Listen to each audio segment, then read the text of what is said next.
Olá a todos. Propriedades de simetria e leis de conservação. Esse é o segundo vídeo. No primeiro nós fizemos a demonstração da lei de conservação do momento linear e do momento angular. Agora nós trataremos da conservação da energia. Claro, no escopo de mecânica clássica. Eu sou Ricardo Avelino Gomes, professor do Instituto de Física da Universidade Federal de Goiás. O objetivo geral desses dois vídeos foi mostrar a relação entre leis de conservação e a invariância dos sistemas físicos sob determinadas operações de simetria. Translação nos levou à conservação, a invariância do sistema físico sob uma translação levou à conservação do momento linear. A invariância dos sistemas físicos sob rotação levou à conservação do momento angular. E agora nós trataremos da energia. Então, o resultado, a conclusão do vídeo anterior foi que existe uma conexão entre simetrias da Lagrangiana, sob translação e rotação, e as leis de conservação do momento linear e do momento angular, respectivamente. E como foi feito isso?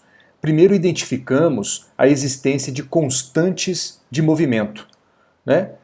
E analisamos que por trás dessas grandezas, dessas constantes, né, que se conservam, existem operações de simetria que deixam o sistema invariante. Então, por trás de um momento linear que se conserva, existia uma operação de simetria que vimos que é a translação.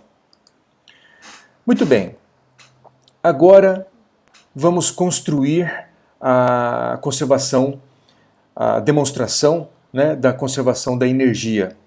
Considere essa Lagrangiana, uma Lagrangiana que é uma função das coordenadas Q ponto, das velocidades generalizadas e do tempo. Claro, por que você entende todo o conjunto completo de coordenadas generalizadas. E por Q ponto, né, você entende todo o conjunto de velocidades generalizadas associadas a aquelas coordenadas, né, Q. E aqui o tempo, onde usamos coordenadas generalizadas em um sistema holonômico, vínculos holônomos. E vamos apresentar esse teorema para depois demonstrá-lo. Sejam Q1, Q2 até Qn coordenadas generalizadas. Se L não depende explicitamente do tempo, então se L não contém uma dependência explícita com o tempo, a quantidade H, definida por essa expressão, é uma constante de movimento. Então, nessa condição em que L não depende do tempo, essa quantidade H que vamos investigar agora é uma constante de movimento. Quem é H? Ainda não posso dizer quem é H, não sabemos quem é H, mas vamos analisar essa forma, a forma funcional de H. Veja que eu tenho dois termos. Esse segundo termo está subtraindo a Lagrangiana, né? E esse primeiro termo é uma sequência, eu tenho um somatório, né, de K indo de 1 a N, e eu tenho então a soma desse termo, né, desses termos, que tem o índice K naturalmente. Né? Então eu tenho para K igual a 1, eu tenho que vai ser K1 ponto, né, vezes a derivada da Lagrangiana com relação a Q1 ponto. Né? Aqui não sei se eu falei correto, é Q1 ponto, e aqui com relação a Q1 ponto. Somado, a mesma coisa para K igual a 2, então será Q2 ponto, e assim por diante. Né? Então eu tenho a derivada da Lagrangiana com relação à velocidade generalizada, uma determinada componente, vezes a própria velocidade generalizada. E agora vamos tratar de demonstrar esse teorema. Se de fato essa quantidade é uma função, né, que se mostra uma constante de movimento, tal qual aquelas funções f que foram apresentadas no início do vídeo anterior. Então veja, a derivada total de h em relação ao tempo, ou seja, dh dt, né, fazendo a derivada disso, antes de escrever o que é, pense, eu vou derivar esse primeiro termo, né, e vou derivar a lagrangiana com relação ao tempo. Já fizemos inúmeras vezes, né, a derivada da lagrangiana com relação ao tempo. Teremos que fazer a derivada da lagrangiana considerando a sua dependência, as suas variáveis, né? Então vamos usar a regra da cadeia. E aqui também vamos usar a regra do produto, né, para fazer a derivação desses termos. Então veja, primeiro vamos fazer a derivada de dt desse primeiro termo. A derivada de uma soma é a soma das derivadas. Então eu posso colocar aqui o somatório em evidência e teremos a derivada, né, desse primeiro termo, então me resulta em QK 2 pontos, vezes essa derivada, né, del L del QK ponto, mais esse termo, QK ponto, vezes a derivada de dt desse termo, né, que está aqui escrita, ddt desse parênteses aqui. Muito bem, menos a derivada dessa lagrangiana. E a derivada da lagrangiana, em sendo a lagrangiana uma função de q ponto e t, eu ainda nem vou usar esse argumento de que ela não depende explicitamente do tempo, vou deixar em termos gerais e depois eu uso essa condição. Então a derivada da lagrangiana será a derivada parcial da lagrangiana com relação às suas próprias variáveis, né? Então del L del QK, vezes a derivada da variável QK com relação ao tempo, que resulta em QK ponto, mais a derivada da lagrangiana com relação às componentes das velocidades generalizadas, né, QK ponto, vezes a derivada de QK ponto com relação ao tempo, que é QK 2 pontos. Né? Isso para cada uma das componentes, então eu tenho um somatório que vai de 1 a n. Mais a derivada da lagrangiana com relação ao tempo, isso uma derivada agora parcial. Muito bem, esse termo, eu usando a equação de Lagrange, né, esse termo aqui é igual a essa outra derivada. Lembre-se, a equação de Lagrange, a késima equação de Lagrange, é ddt dessa derivada menos del L del QK igual a zero. Né? Então, essa derivada é igual a essa outra derivada. Muito bem, agora veja.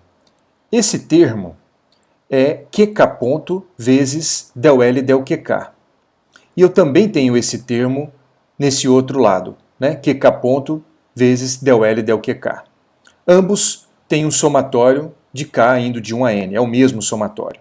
Né? Como esse eu tenho um sinal menos, então esse termo se cancela com esse. Isso para todo K.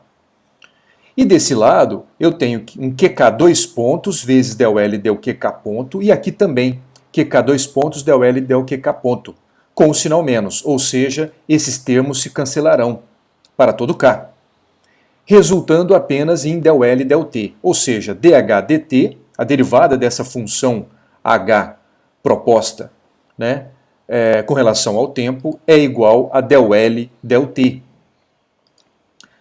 Agora veja, usemos, até então não foi usado o fato de que L não depende explicitamente do tempo. Né? Mas então, se L não depende, não tem essa dependência explícita, então del L del T será zero e, naturalmente, dH dt igual a zero. Ou seja, H é uma constante de movimento. Né? H se mostrou uma função que a sua derivada na evolução do sistema, na evolução dinâmica, na evolução temporal do sistema, ela é uma constante, né? Porque a sua derivada com relação ao tempo é zero. Né? Claro, quando há forças dissipativas, não obtemos essa expressão.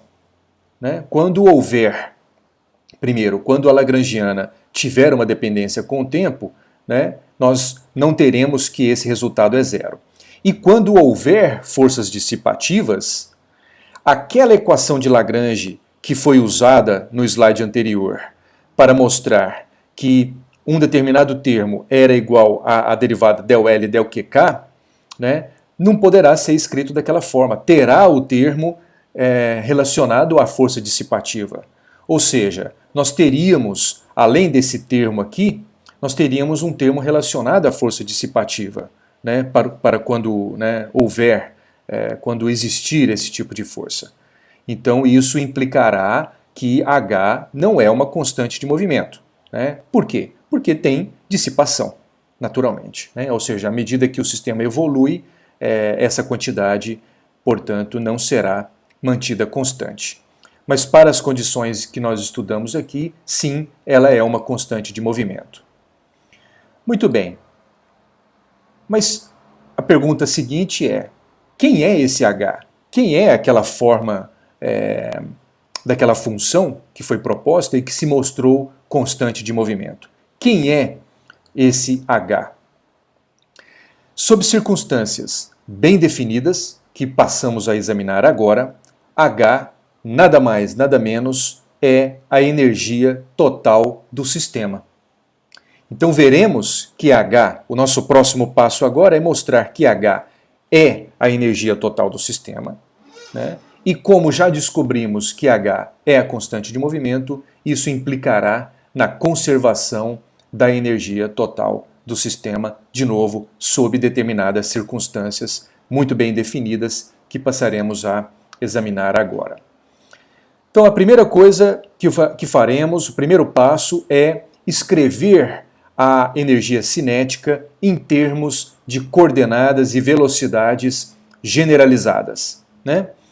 Isso já foi feito nesse vídeo anterior, nessa videoaula, né, de aplicações das equações de Lagrange. Né? Então já foi feito na aula 8, e eu agora vou passar bem rápido um resumo dessa parte do que foi visto nessa aula. Né? Então vai ser mais rápido, sem abrir todas as contas. Né? E vocês vão entender o porquê de estarmos fazendo novamente essa expressão da energia cinética em termos das coordenadas e velocidades generalizadas.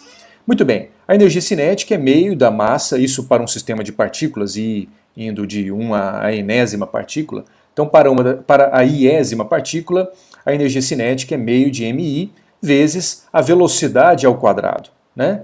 Agora, a velocidade é a derivada do vetor posição com relação ao tempo, a derivada total. E o vetor posição é uma função das coordenadas generalizadas e possivelmente também do tempo.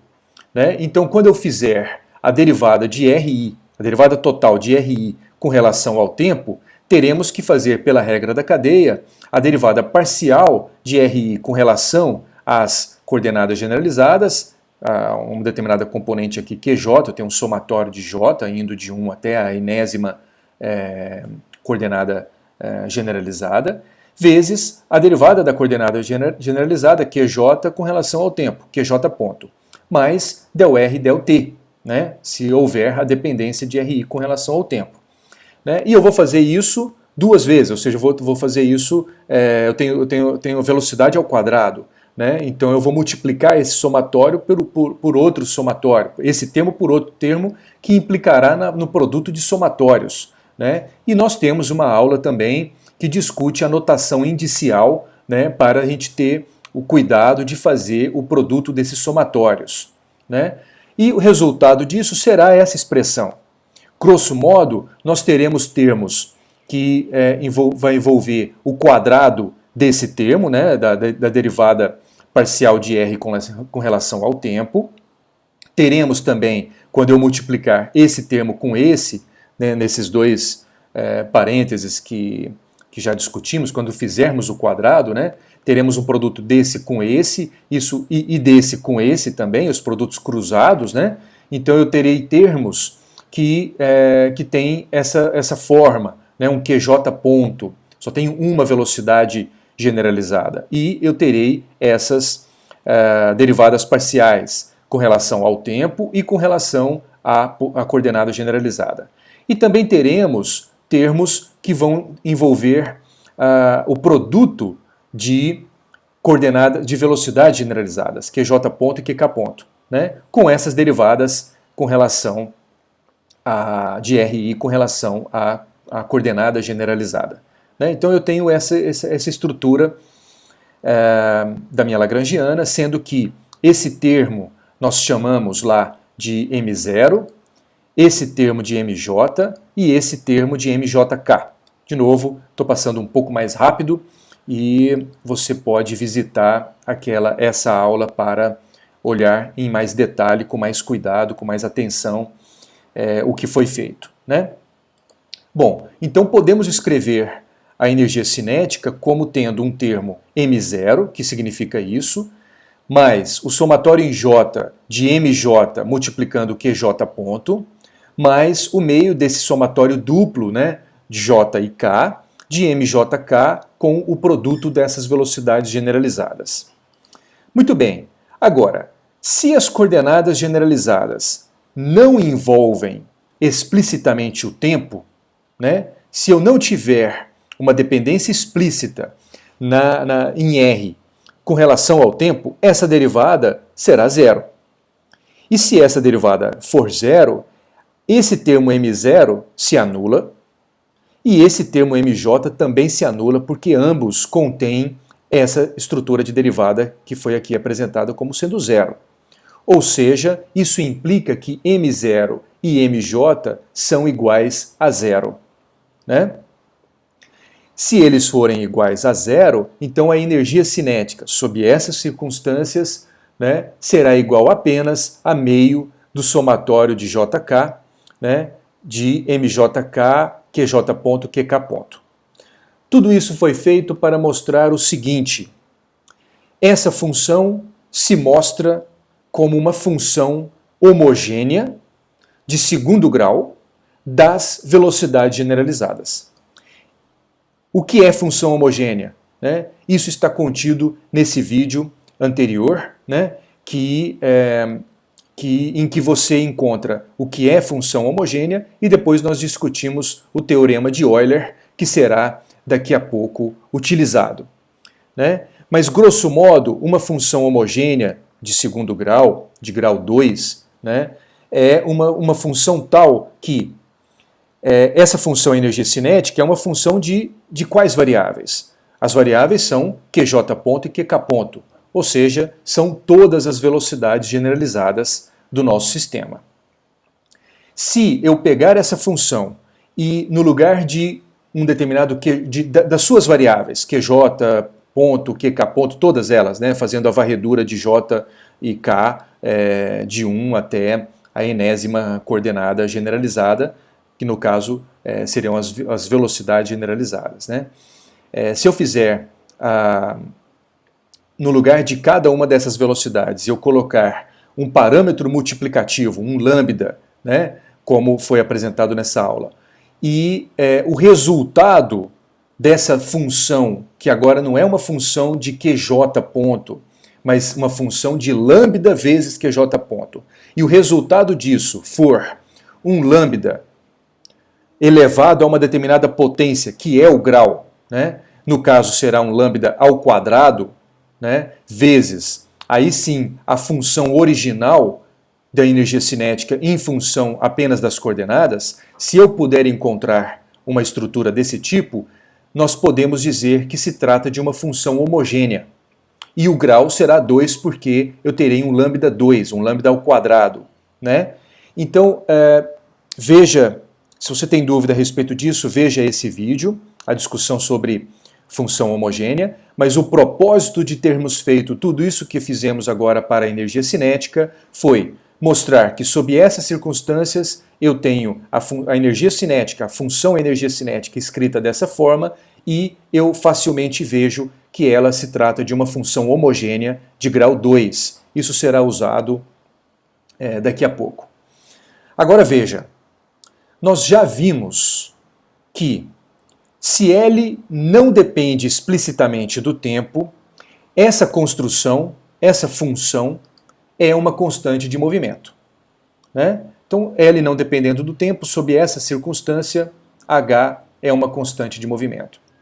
E acabamos de ver que se as coordenadas generalizadas não envolvem explicitamente o tempo, a minha energia cinética pode ser escrita dessa forma e a energia cinética, portanto, é uma função homogênea do segundo grau das velocidades generalizadas.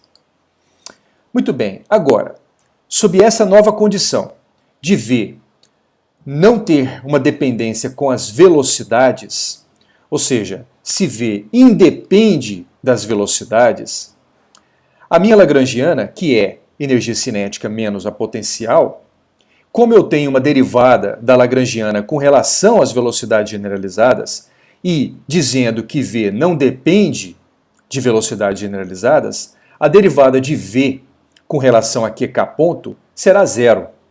Ou seja, esse termo aqui, sob essa condição, implicará que eu terei apenas a derivada da energia cinética com relação a QK ponto.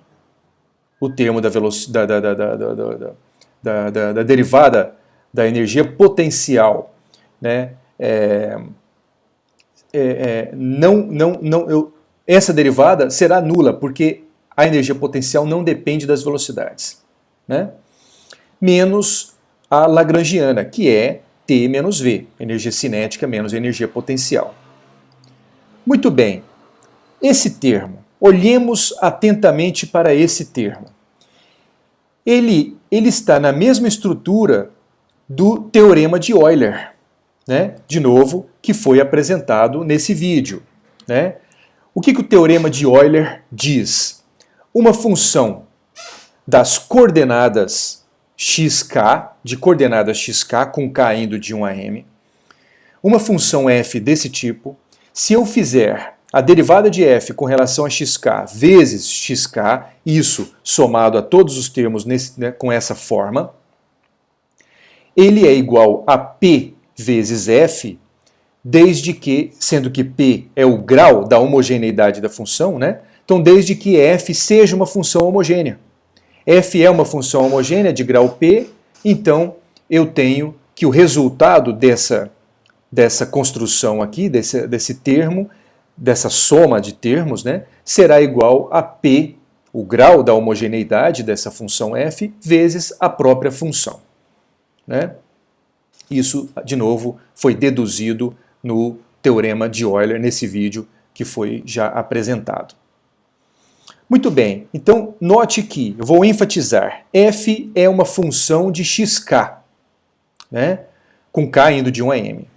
E aqui eu tenho que a minha energia cinética é uma função de quem? Das velocidades generalizadas, QK, ponto, né, com k indo de 1 a n. Ou seja, eu tenho exatamente a mesma estrutura, né, da função f agora para a função t, sendo que t, as variáveis de t são as velocidades generalizadas. Ou seja, como eu já descobri que a energia cinética, tendo essa forma, é uma função homogênea, sim, e tem grau 2, né? Mas em sendo uma função homogênea, podemos escrever que esses termos, né, esse somatório desses termos, isso é igual a P, o grau da homogeneidade, vezes a própria função T, né? E já sabemos também que esse grau é 2 para o caso da energia cinética que ora nos apresenta, né? Então, o resultado esse termo que está em evidência é igual a 2 vezes a energia cinética. Muito interessante. Agora veja, 2t, esse termo, 2t menos t menos v, 2t menos t é igual a 1t, menos com menos mais, ou seja, H é energia cinética mais a energia potencial. E energia cinética mais potencial sabemos que é a energia mecânica total do sistema, que é E. Ou seja, H é a energia total do sistema. Acabamos de deduzir que aquele H, esse H, que de fato verificamos já que se trata de uma constante de movimento, né, nessa circunstância, e H, nas circunstâncias que foram aqui apresentadas, muito bem definidas, se trata da energia total do sistema. Juntando essas duas esses dois resultados, né, de H ser uma constante de movimento e de que H acabamos de descobrir que é energia total do sistema, então isso nos mostra que a energia total do sistema é conservada, de novo, sob as circunstâncias aqui apresentadas, né? Então, nada mais, nada menos que nós deduzimos a lei de conservação da energia, mostrando que a energia total do sistema é conservada diante a evolução temporal, né, de H. Né? Em sendo H constante, ou seja, não havendo uma dependência explícita do tempo na Lagrangiana, o H se torna constante de movimento. Né? Muito bem, então agradeço a atenção, espero que esses dois vídeos, né, sobre simetrias e leis de conservação, 3, né, o vídeo também do Teorema de Euler, que foi uma ferramenta essencial para o resultado que encontramos. Então espero que esses vídeos tenham contribuído para o seu estudo, para a sua compreensão dessa relação entre simetrias, propriedades de simetrias e as leis de conservação que nos interessam para a mecânica clássica, que são as de conservação do momento linear, do momento angular e da energia. Né? Então, para assistir outros vídeos como esses, se inscrevam no canal. Muito obrigado e até mais.